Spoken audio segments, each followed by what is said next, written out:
అదేనయ్యా, మా అబ్బాయి చనిపోయి కూడా 6 నెలలు అయింది. మేము కేసు పెట్టాం. ఆ జీలాని వాళ్ళ అన్న షమీం ఖాన్, అయ్యూబ్ ఖాన్, ఇంకా కొంతమంది పెద్దోళ్ళు ఉన్నారు, పదవిలో ఉన్నవాళ్ళు. ఓట్ల కోసం అయితే అడగటానికి వచ్చారు. ఇప్పుడు న్యాయం చెప్పాలిగా మాకు. గంజాయి తాగి కొట్టుకున్నారు ఇద్దరు అంటున్నారు. ఎవరు చూశారు? పోస్ట్ మార్టంలో ఉంటదిగా, అబ్బాయి గంజాయి తాగితే అటోళ్ళకు కూడా దెబ్బలు తగలాలి. ఇటు 20 మంది ఉన్నారు, అటు మా అబ్బాయి ఒక్కడే. అలాగే నా న్యాయం చెప్పేది పదవిలో ఉన్నోళ్ళు. మరి జిలాని 6 నెలలు అయింది మేము కేసు పెట్టి. అప్పుడే పెట్టొచ్చుగా వీళ్ళందరి పేర్లు. వీళ్ళందరూ మాకు సపోర్టుగా ఉన్నారని భయపెట్టాలని బెయిల్ కోసం పిలిపించి ఆ పని చేశారు.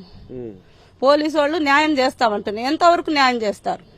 నేను నసరాపేట వెళ్ళి అడిగా పెద్ద ఆయన్ని, పోలీసు ఆయన్ని, మీరు చెప్పిన పేర్లు మేము ఎక్కియమన్నారు.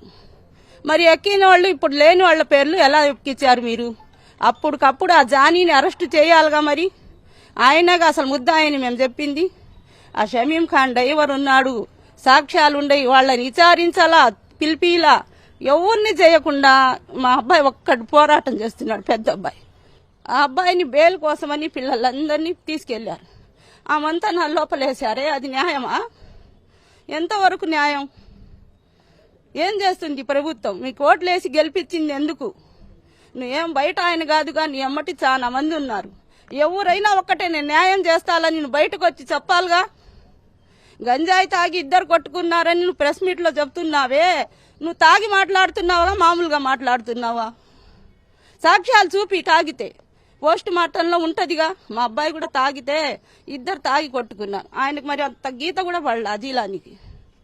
తాగి ఎలా కొట్టుకుంటారు? అలా చెప్తావా? నువ్వు చూసావు. నడి రోడ్డు పైన అత్యంత దారుణంగా నరికి చంపారు. ఇప్పుడు భాషనేమో జైలుకు పంపారు. ఏంటి ఏమనుకుంటారు? అదే, ఇది న్యాయం చేయకూడదు, వీళ్ళకి భయపెట్టాలి. భయపెట్టి కేసు వెనక్కి తీసుకుంటారు వీళ్ళు. ఇలా చేస్తే ఉన్న ఒక్క అబ్బాయిని కూడా వదులుకోలేరు అని అలా చేస్తున్నారు. ఆయన కొన్ని ప్రభుత్వం చేయిస్తుంది. ముఖ్యంగా ఎవరు ప్రోద్బలం లేకుండా జానీ పోయి అక్కడ కలుస్తారా? మామూలు సామాన్యుల్ని ముఖ్యమంత్రి దగ్గరికి తీసుకెళ్తారా? పెద్దోళ్ళు వెనుకుంటేనేగా అక్కడికి వెళ్ళి ఆయన తెచ్చుకుంది కాగితం. మాలాంటి వాళ్ళకి ఎలా చేస్తారా? పెద్దోళ్ళు వెనక ఉండబట్టేగా ఆయన వెళ్ళి తెచ్చింది వీళ్ళందరి పేర్లు. మరి 6 నెలల కింద పెట్టాలిగా వీళ్ళందరి పేర్లు. ఇప్పుడు మా అబ్బాయే చనిపోయాడు, రషీదు. వాళ్ళ ఇంటి మీదకి పోయి కొడితే ఆయన చంపారని చెప్పారు, కరెక్టేది. అప్పుడు ఎందుకు పెట్టలేదు వీళ్ళ పేర్లు? 6 నెలల తర్వాత ఎందుకు గుర్తొచ్చింది? మాకు భయపెట్టి మాకు కేసు లేకుండా చేయాలనేగా. వీళ్ళు ఎవరు అండగా ఉండకూడదు వీళ్ళకి. వీళ్ళని ఒక్కళ్ళు చేస్తే భయపడి వెనక్కి తీసుకుంటారు. ఇదేనా న్యాయం చేసేది? నడి రోడ్డు మీద చంపితే మాకొక న్యాయం, నీకొక న్యాయమా? మీలో ఎవరన్నా పోతే అలా చేస్తారా? మీ పిల్లల ప్రాణాల్లా కాదా మా పిల్లల ప్రాణాలు? మీరు బాగుండాలి. మధ్యలో మాలాంటి తల్లు లేడం వల్ల అస్సలు భాష అసలు పార్టీలోనే తిరగడండి. మా చిన్న అబ్బాయే కొంచెం ఉండేది.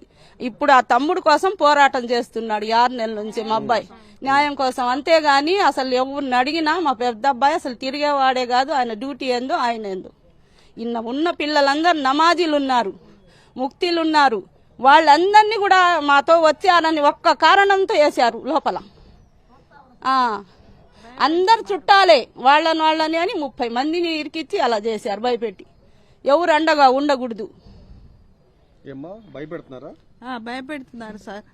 ఇప్పుడు కేసు పెడితే అదేగా మరి భయపెట్టినట్టేగా. అన్యాయంగా టీడీపీ ప్రభుత్వంలో ఇప్పుడు న్యాయం జరగదా? ఇంకా జరగకపోతే చెప్పండి, మానేసుకుంటాం, తీసుకుంటాం రిటర్ను, అంతేగా. ఇప్పుడు వీళ్ళు ఏం చేయలేదు, అనవసరంగా వీళ్ళని ఎందుకు తీసుకెళ్లి పెట్టినట్టు? న్యాయం జరగదా? ఎమ్మెల్యే గారు చెప్పాలి, మరి చెప్తే మానుకుంటాం మేము.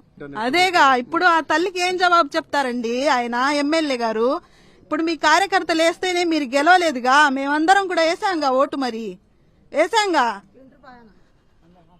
మరి అలాంటప్పుడు న్యాయం చేయాలిగా, చెప్పాలిగా, తల్లికి సమాధానం చెప్పాలిగా. మీకు బాధ్యత లేదా? బాధ్యత లేకుండా ఇలా చేస్తున్నారు. ఇప్పుడు ఇంకా మీరు ప్రోత్సహిస్తున్నారా ఇంకా చంపమని? ఏందండి ఇది, న్యాయమా? అదే రెడ్ బుక్ పాలనని, రెడ్ బుక్ లేకుండా బెడ్ బుక్ అని రాసుకుంటే బాగుండేది. అది చేతగాల, పేరు రాలా వాళ్ళకి. అంత అన్యాయంగా చేస్తారా? రేపు ఎప్పుడు మీరే ఉండరుగా ఎల్లకాలము. దేవుడైనా చూస్తాడుగా మీకు. అంత అన్యాయంగా లేనోళ్ళని, పేదోళ్ళని అలా చేసి ప్రోత్సహించి మీరు దగ్గరుండి మీ పార్టీ వాళ్ళని ఏం లేదన్నాడు. జిమ్జాని మరి ముద్దాయిగా ఆ ముద్దాయి 6 నెలల తర్వాత వస్తే నువ్వు నీ దగ్గర కూర్చోబెట్టుకొని ఎలా మాట్లాడుతున్నావు నువ్వు?